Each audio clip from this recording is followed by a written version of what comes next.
Right. Betting apps ఈ మధ్య కాలంలోని ఈ బెట్టింగ్ యాప్స్ అన్న పేరు వింటే అందరిలో కూడా వణుకు పుట్టించేటట్టు కూడా చేస్తున్నారు అటు డిపార్ట్మెంట్ కూడా. ఇప్పటికే 25 మంది అటు టాలీవుడ్ అలాగే సినీ సెలబ్రిటీలు ఎవరైతే ఉన్నారో అందరి పేర్లు కూడా వినిపిస్తూ ఉన్నాయి. అయితే బెట్టింగ్ యాప్స్ ప్రమోట్ చేసే వాళ్ళే కాకుండా దాని నుంచి ఆ గేమ్ ఆడి నష్టపోయిన వాళ్ళు కూడా ఇవాళ బయటకు వచ్చి మాట్లాడుతూ ఉన్నారు. ఇందులో భాగంగానే శ్రీరామ్ బాబు కూడా ఇవాళ మనతో పాటు ఉన్నారు. ఈయన కూడా ఒక ప్రముఖ హీరో బెట్టింగ్ యాప్ ప్రమోట్ చేయడం అంటే ఈ షోకి సంబంధించి ఆ షోలో ఆ బెట్టింగ్ యాప్ ప్రమోట్ చేయడం వల్ల మేము అది చూసి ఆయన లీగల్ అయితేనే ప్రమోట్ చేస్తారు కదా అని చెప్పి మేము నమ్మి ఆ యాప్లోని మేమైతే ఆడాము. అలాగే చాలా వరకు అమౌంట్ దాదాపు 80 లక్షల వరకు మేము కోల్పోయాము అని చెప్పి బాధితుడి వాళ్ళైతే మీడియాని ఆశ్రయించడం కూడా జరిగింది. ఆయనతో మాట్లాడదాం, అసలు ఈయన ఎలా అప్రోచ్ అయ్యారు, ఎలా ఆడారు, బెట్టింగ్ అన్నీ కూడా తెలుసుకునే ప్రయత్నం చేద్దాం. సార్, మీరు అసలు ఎక్కడి నుంచి వచ్చారేంటి? అది నెల్లూరు జిల్లా మేడం, ఏఎస్పేట మండలం కావులడోలు విలేజ్ మేడం. ఇక్కడ బెట్టింగ్ యాప్స్ గురించి మన హైదరాబాద్ కేంద్రంగా ఇన్ఫ్లుయెన్స్ మీద కేసులు, సెలబ్రిటీల మీద కేసులు పెట్టడం జరిగి ఈ విధంగా తెలిసి నేను డబ్బులు పోగొట్టుకున్న బాధ్యతని మేడం చెప్పడానికి, నా బాధ చెప్పుకోవడానికి సజ్జనార్ సార్ని కలవడానికి ఇక్కడ హైదరాబాద్ వచ్చాను మేడం. మీరు అసలు ఎలా మీరు బెట్టింగ్ యాప్స్ అంటే ఈ గేమ్ ఉందని చెప్పి మీరు ఎక్కడ చూసారు ఏంటి? అన్స్టాబుల్ షోలో బాలకృష్ణ యాంకర్గా ఉన్న షోలో బాలకృష్ణ సారు, ప్రభాస్ సార్కి, గోపీచంద్ సార్కి ఫండబుల్ బాక్స్ ఒక గిఫ్ట్ హ్యాంపర్ ఇస్తూ స్పోర్ట్స్ ఉంటాయి, గేమ్స్ ఆడండి, గిఫ్ట్లు పట్టండి అని చెప్పి స్లోగన్ ఇస్తాడు మేడం. ఫండబుల్ యాప్ ఉంది కదా అని చెప్పి మనం గూగుల్లో సెర్చ్ చేసి డౌన్లోడ్ చేసుకున్నాం మేడం. ఒక రోజు 10,000 పెట్టాను, 18,000 వచ్చాయి. అలా పెట్టుకుంటూ పోతూ 3 లక్షల వరకు గెలుచుకున్నాను. తర్వాత 1.5 years 2 yearsలో 80 lakhs పోయాయి మేడం. అట్లా ఏ పని చేస్తూ ఉంటారండి? నేను టెంట్ హౌస్ ఉంది ప్లస్ ముఠా మేస్త్రిగా అంటే కూలీలు తీసుకెళ్తూ ఉంటాను మేడం, తీసుకెళ్తూ ఉంటాను. సో ఈ బెట్టింగ్ యాప్స్లోని స్టార్టింగ్ 10,000 పెట్టి ఆడాను అంటున్నారు. మరి 3 లక్షలు వచ్చింది, అక్కడితో ఆగకుండా మళ్ళీ ఇంకెందుకు ఆడారు? ఎందుకంటే వస్తూ ఉంటాయి, పోతూ ఉంటాయి. మరి పోయేటప్పుడు మీరు కొంచెం కూడా గ్రహించలేదా, అరే పోతున్నాయి ఎందుకు మనకి అని చెప్పి?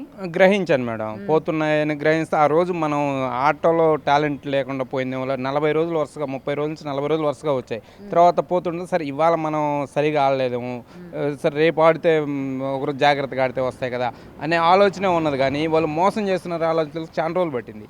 వాళ్ళు మోసం చేస్తూనే మనం ఓడిపోతున్నాం. మనం డబ్బులు గెలుచుకుంటాం, విత్డ్రా టైంలో విత్డ్రా పెట్టాక అప్పుడు రోల్ ఓవర్ కాసేపు ఆడితే మీ విత్డ్రా మీకు వస్తాయని చెప్తారు. అప్పుడు ఆడేటప్పుడు మనల్ని అతను మోసం చేస్తాడు, ఏజెంట్ మోసం చేస్తున్నాడు. మనం ఎక్కడ వేస్తే అది పడకుండా వేరే కలర్ వేస్తాడు. మనం రెడ్ వేస్తే వాళ్ళు బ్లాక్, మనం బ్లాక్ వేస్తే రెడ్, అట్లా మోసం చేస్తాడు. మనకు డబ్బులు వస్తాయి, నిజాయితీగా డబ్బులు వస్తాయి, మనం విత్డ్రా డబ్బులు చేసుకునేటప్పుడే డబ్బులు పోతున్నాయి మేడం. మరి ఇక్కడ ఎవరు తప్పు అంటారు? మరి డబ్బులు వచ్చినప్పుడు ఆనందపడ్డారు, ఓకే మనం ఆయన ప్రమోట్ చేశారు, మనం ఆడుకున్నాము, హ్యాపీగా వచ్చాయి అని చెప్పి. మరి పోయేటప్పుడు ఇవాళ బయటకు వచ్చారు కదా మీరు, మరి ఇది అన్యాయం అని తెలీదా మీకు? అసలు ఆడడమే అన్యాయం. సరే, ఒకటి ఆడడం అన్యాయం అన్నా తప్పులేదు, ఆడటం మా తప్పు అయితే అది సెలబ్రిటీలు కానీ ఎవరైనా ఒక సోషల్ మీడియా కానీ ఎవరైనా ప్రజలకి చేరింది, అది ప్రజలకు చేరకుండా ఉంటే అసలు తెలియదు కదా మాకు. అది ఆడటం తప్పని అది ప్రజలకి తెలిసిందంటే, ఒక వస్తువు ప్రొడక్ట్ ప్రజల్లోకి వెళ్ళిందంటే అది కొనమనే కదా. ఇప్పుడు ఎవరైనా ఒక స్ప్రైట్ బాటిల్ ఇవ్వన్నారు తాగడానికే కదా, అదే ప్రజలకి. ఇట్లా అది కూడా ఒక యాప్ వస్తే ప్రజలకు చేరువ చేసినప్పుడు అది ఏదో ఒకటి చూస్తాం కదా, తాగే వస్తువు కానీ, తినే వస్తువు కానీ, ఆడే వస్తువు కానీ, దాన్ని చూసి డౌన్లోడ్ చేసుకోవడం జరిగింది కదా.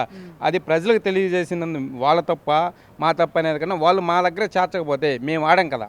అది నిజాయితీ యాప్ అయితే వాళ్ళ ప్రజలకి వాళ్ళు ప్రమోట్ చేయకూడదు. ఇంత ప్రపంచవ్యాప్తంగా మొత్తం పోతుంది కదా, ప్రపంచవ్యాప్తంగా పోయేటప్పుడు అది మంచి వస్తువు అయితేనే ప్రపంచవ్యాప్తంగా చూపిస్తారు కదా అనే ఒక అవగాహన ఉంటుంది ప్రజలకి. మరి ఇవాళ మీరు కేసు ఎవరిపైన వేశారు? బాలకృష్ణ గారి పైన, అంటే ప్రమోట్ చేసిన బాలకృష్ణ గారి పైన వేశారా, లేకపోతే ప్రమోట్ చేయించిన యాజమాన్యం పైన వేశారా ఏంటి? నేను ఇప్పటికైతే కేసు ఇంకా ఎవరి మీద పెట్టలేదమ్మా. కేసు పెట్టాలని ఒక ఆలోచన ఉన్నాను.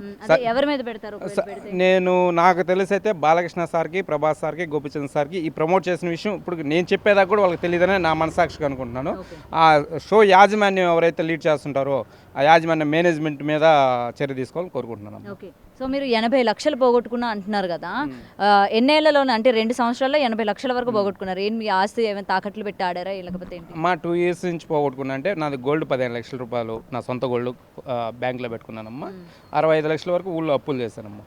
మా ఊరి గ్రామంలో ఒక 50 మంది నుంచి 60 మంది వరకు అప్పులు చేశాను. ఆ అప్పులు పెట్టి ఆడా. ఇవాళ డబ్బులు పోయారు. నాకు అర్థం కాదండి, ఇప్పుడు బెట్టింగ్ యాప్ ఆడే వాళ్ళందరూ కూడా ఒక కొంత మొత్తం వచ్చిన తర్వాత ఆగాలి అక్కడికి. ఓకే, మనం ఇంకా లక్షలు మీరు చుట్టుపక్కల వాళ్ళని అడుగుతారు, ఆ స్థలాలు తాకట్టు పెడతారు, పెళ్ళం పుస్తకాలు తాకట్టు పెడతారు, అంత తీసుకొచ్చి ఆడాల్సిన అవసరం ఏంటని నేను అడుగుతా. అంత నష్టపోవాల్సిన అవసరం ఏంటి? వాళ్ళ మైండ్ సెట్ అమ్మా, అది మైండ్ సెట్ ఎలా ఉంటుందంటే ఒక ఒక రోజు 2 రోజులు అలవాటు పడిపోయాక మూడో రోజు అదే పని అవుతుంటుంది. ఇప్పుడు ఒక పాన్ పరాగ్ కేసు అలవాటు ఉంది, టీవీలో యాడ్ ఇస్తున్నారు, ఒక రోజు ఏదో సరదాగా తీసుకుంటాడు, అదే అలవాటు అయిపోయి మానుకోలేమన్నమాట. ఒక బ్రాంచ్ షాప్ ఉంది, ముందుకు వెళ్తాం, ఒక రోజు తమాషాగా, ఒక రోజు టైం పాస్కొని ఒక రోజు తాగుతాం, 2 రోజు, 3 రోజు అదొక వ్యసనం అయిపోతుంది. మొట్టమొదట మైండ్కి అదొక వ్యసనం లాగా మారిపోతుంది. ఇది కూడా అటువంటిదేనమ్మా.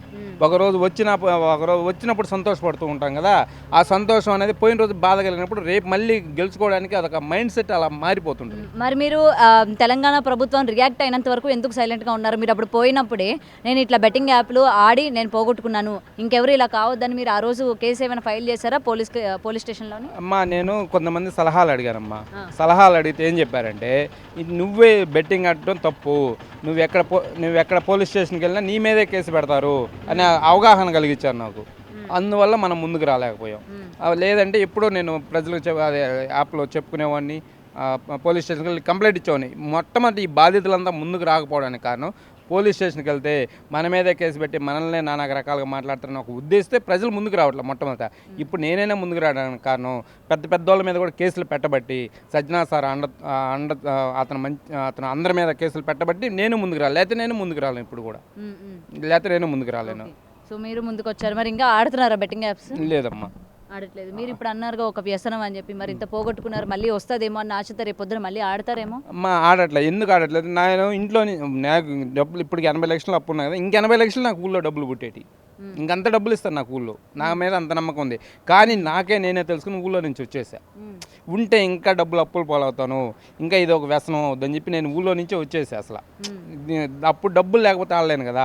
ఒక బయటకన్నా వస్తే ఒక కొంచెం మానసికంగా నలిగితే కన్నా ఆడకుండా ఉండలేమని చెప్పి అప్పటికే ఒక మానసిక వేదన, డబ్బులు ఇంత పోతున్నాయి, మనం రేపు ఎలా కట్టాలని ఒక మానసిక వేదన బాగా నా మనసులో నలిగిపోయిందమ్మా అప్పటికే. సో ఇప్పుడు మీరైతే బెట్టింగ్ యాప్స్ నుంచి బయటకు వచ్చారా? బయటకు వచ్చానమ్మా. ఓకే. సో ఇప్పుడు చాలా మంది ఈ బెట్టింగ్ యాప్స్ ఆడుతూ, మీరు ఇందాక అన్నారు కదా వ్యసనంగా మారుతూ ఉంటుంది, మేము బయటకు వచ్చే పరిస్థితి కూడా మాకు కనిపించదు, అందుకే డబ్బులు పెట్టేస్తూ ఉంటామని చెప్తూ ఉన్నారు. మరి అలా ఆడే వాళ్ళకి, అలా డబ్బులు పోగొట్టుకునే వాళ్ళకి మీరు ఈరోజు ఏం చెప్తారు? తెలిసి మనం చెప్పినా చెప్పకపోయినా మొట్టమొదట ప్రచారాలు ముందు బాగా వస్తున్నాయి. ప్రచారాలు మనం నిద్రలేస్తే ప్రతి ఒక్కరు స్మార్ట్ ఫోన్ వాడుతున్నారు. స్మార్ట్ ఫోన్లో యూట్యూబ్ చూస్తేనే మొత్తం బెట్టింగ్ యాప్స్, ఇంకే యాడ్ రావట్లే. మనం ఏదైనా సినిమా చూడాలన్నా బెట్టింగ్ యాప్సే. మొట్టమొదట నేను చెప్పినా కానీ నాలాంటి వాళ్ళకి ఎంతమంది పోగొట్టుకున్న వాళ్ళు చెప్పినా, వాడికి చేతగాక పోగొట్టుకున్నాడేమోలే ఒక ఆలోచన ప్రతి ఒక్కరిలో మదిలో మెదలుతూ ఉంది. అతను చేత కాలేదు, మన చేత వద్దామని అదొక ఆశ మదిలో మనిషికి. అది ఎట్లా ఆశ కలుగుతుందంటే, ఈ వస్తాయి కదా యాడ్ ఏమొస్తుంది, మీరు 100 రూపాయలు పెట్టండి 10,000 గెలుచుకోవచ్చు, 1000 రూపాయలు పెట్టండి 1,00,000 రూపాయలు గెలుచుకోవచ్చు. ఆ ఒక్క మాట మనిషి మనసులో మైండ్లో ఏర్పడిపోతుంది. 1000 రూపాయలు పెడితే 1,00,000 రూపాయలు వస్తాయేమో అనేది ఒక వార్డు మనిషి ప్రతి ఒక్క సగటు జీవులు ఏంటంటే, డబ్బులు తక్కువ ప్రతి ఒక్కరికి, పేదలకి రోజువారీ ఖర్చులు కూడా కష్టమైపోతుంటాయి. ఇదేదో బాగుంది, 1000 రూపాయలు పెడితే మనకు 1,00,000 వస్తాయి అంటున్నాడు అంటే, మన స్కిల్స్, మనకు టాలెంట్ ఉంటే వస్తాయేమో, మన టాలెంట్ మనం నిరూపించుకుందాం అనే ఒక ఉద్దేశంతో ముందుకు వెళ్తున్నారు ప్రతి ఒక్కరు. ఇది ఒక్కటి ప్రజల్లోకి యాడ్లు అనేవి చేరకుండా ఉంటే ఎవరు ఆర్డర్ అనమాట. ముందు వాళ్ళు చెప్పే 1000 రూపాయలకి 1,00,000 వస్తాయని చెప్పకుండా, మీరు 1000 పెడితే 100 వస్తాయని చెప్పగలిగితే వాళ్ళు మనం ఆడం కదా. నష్టపోతామని వాళ్ళు చెప్పకపోతే, ఎవరైనా సోషల్ మీడియాలో చెప్పకపోతే రారు కదా ఎవరు. అది సో ఇక నుంచి వాళ్ళు ప్రమోట్ చేయడం కనుక ఆపేస్తే మాలాంటి వాళ్ళు రారు అనేది మీరు చెప్తున్నారు. ప్రమోషన్స్ అనేవి ఆగిపోతే, ప్రజలకు తెలియకపోతే ఎవరు ఏ ప్రోడక్ట్ కొనరు. ప్రోడక్ట్ కొనాలన్నా ఏదైనా ఓకే, ఆ బెట్టింగ్ యాప్ కానీ ఇంకోటి ఏదైనా సరే ప్రజల్లోకి చేరువ కానంత వరకు అది ముందుకెళ్ళదమ్మా. ఇది ప్రజలకు బాగా చేరువయ్యేతలకి అందరూ ముందుకెళ్ళి అదే ఆడుతున్నారు. ఓకే. సో ఇప్పుడు మీరైతే కేసు పెట్టబోతున్నారు అన్నమాట, మీ నెక్స్ట్ స్టెప్? నేనైతే సజ్జనా సార్ని కలిసి కేసు పెట్టాలనే ఆలోచనలో ఉన్నామ్మా. ఓకే. మరి మీరు ఆ కేసు పెట్టిన తర్వాత ఏం ఎక్స్పెక్ట్ చేస్తున్నారు? మీరు పోగొట్టుకున్న డబ్బులు ఏమైనా తిరిగి ఇవ్వాలని డిమాండ్ చేస్తున్నారా, లేకపోతే ఏంటి? అమ్మా, నేనైతే మొట్టమొదటి డబ్బుల కోసం అయితే ఇక్కడికి రాలేదు. నాలాగా ఎవరు ముందుకు రాలేదు కదా, ఒక పెద్ద బాధ్యత కూడా ముందుకు ఒక అపోహ వస్తే వచ్చాను. మొట్టమొదట నేను న్యాయం అడుగుతా, కాదనట్లా. ఎవరైనా డబ్బు అంటే మనిషి ఎవరికైనా ఆశ. వాళ్ళు ఎంతో కొంత తీసుకుంటారు కదా ఒక యాప్, ఆ యాప్ వల్ల నేను బాధితుని. నాకు అక్కడ ఎవ్రీ ట్రాన్సాక్షన్స్ ఉన్నాయి, ఎవరికి క్లియర్గా ఉంది. నేను ఇట్లా ఏదో అపోహగా చెప్పడం, 80 లక్షలు అంటే ఎవరు నమ్మరు మ్యాక్సిమం. నన్ను చూసి అసలు ఎవరు నమ్మట్లే. కాకపోతే నాకు అక్కడ ఎవ్రీ ట్రాన్సాక్షన్ క్లియర్గా చెప్తా, క్లియర్గా చూపిస్తాను నేను ఎవరికైనా. అది అందువల్ల నేను వాస్తవం అయితేనే నాకు ఏదన్నా ఇవ్వండి, లేకపోతే వాస్తవం కాకపోతే నాకేమి ఇవ్వద్దు. వాస్తవం మొత్తం తెలుసుకొని నేను అప్పులో ఉన్నానా లేదా, ఎక్కడ పోగొట్టుకున్నాను, ఏ యాప్లో పోగొట్టుకున్నాను, మొత్తం ఎవ్రీ ట్రాన్సాక్షన్ చెక్ చేసుకోండి. చెక్ చేసుకొని ఇవ్వమని కోరుతున్నాం. ఇస్తే ఇవ్వండి, లేకపోతే కాబట్టి ఇంకొకరికి ఇటువంటి చేయకుండా ఉండండి. మొట్టమొదట నేను ఎట్లా నష్టపోయా, ఇంకొకరు నష్టపోకుండా చూడండి. మీరు మీకు తెలిసిన వరకు మీరు సినీ హీరోలు పెద్దలు మీరు అలా ప్రమోట్ చేస్తే మా దాకా వస్తాయి. ఇప్పుడంతా ప్రపంచం ఎట్లా ఉందంటే ఒక సినీ హీరోని ఫాలో అవుతున్నారు ప్రతి ఒక్కరు. ఇప్పుడు ఎవరైనా ఒక సినీ హీరో ఏదైనా ప్రోడక్ట్ చెప్తే దాన్ని తాగుతారు. అట్లా ఏదైనా ఒకటి చెప్తే మనం సచిన్ టెండూల్కర్ ఉన్నారు, ఎంఆర్ఎఫ్ బ్యాట్ ఆడతాడు. మన సచిన్ టెండూల్కర్ ఎంఆర్ఎఫ్ అని మన పిల్లలు కూడా మన ఎంఆర్ఎఫ్ బ్యాట్ తీసేయాలనుకుంటాం. కింగ్ కోహ్లీ సార్ ఉన్నారు. అట్లా ఎవరొకరు ఏదో ఒక ప్రమోట్ చేస్తుంటారు కదా, వాళ్ళని చూసి మన బిడ్డలకు కూడా అదే తీసేయాలని ఒక ఆలోచనతో ముందు పోతున్నాం. అలా అట్టేటప్పుడు ప్రజలు మిమ్మల్ని చూసి మీరు చెప్పే వస్తువులు కొంటున్నారు కాబట్టి మీరు ప్రమోట్ చేసేటప్పుడు కొంచెం జాగ్రత్తగా చూసుకొని ప్రజలకు ఇబ్బంది కలిగిన విషయాల్లో ప్రమోట్ చేయమని కోరుకుంటున్నాం. సో ఇదండి ప్రెజెంట్ అయితే ఏదైతే సినీ సెలబ్రిటీలు మొత్తం కూడా ఈ యాప్స్ అనేవి ప్రమోట్ చేస్తూ ఉంటారంటే ఏదైనా ప్రోడక్ట్స్ మీద కావచ్చు, లేకపోతే షోస్లో కావచ్చు, ఏవైతే ప్రమోట్ చేస్తూ ఉన్నారో ముఖ్యంగా మనం చూస్తూ ఉన్నాము ఇటు సెలబ్రిటీలని ఆదర్శంగా తీసుకొని వాళ్ళ అడుగు జాడల్లోని అటు ఫ్యాషన్ దగ్గర నుంచి ప్రతిదీ కూడా ఫాలో అయ్యే వాళ్ళు చాలామంది ఉంటారు. మరి వీళ్ళు ప్రమోట్ చేస్తున్న యాప్స్ కూడా లీగలా ఇల్లీగలా, ఇది లీగల్ అయితేనే వీళ్ళు మనకి ప్రమోట్ చేస్తారు కదా, ఇల్లీగల్ అయితే ప్రమోట్ చేయరు కదా అని చెప్పి ప్రజలు కూడా వీళ్ళు ప్రమోట్ చేస్తుంది లీగలే అని చెప్పి కూడా వాళ్ళు ఆడడం కూడా స్టార్ట్ చేస్తూ ఉన్నారు. కాబట్టి ఇలా స్టార్ట్ చేసిన బాధ్యతలే ఈయన.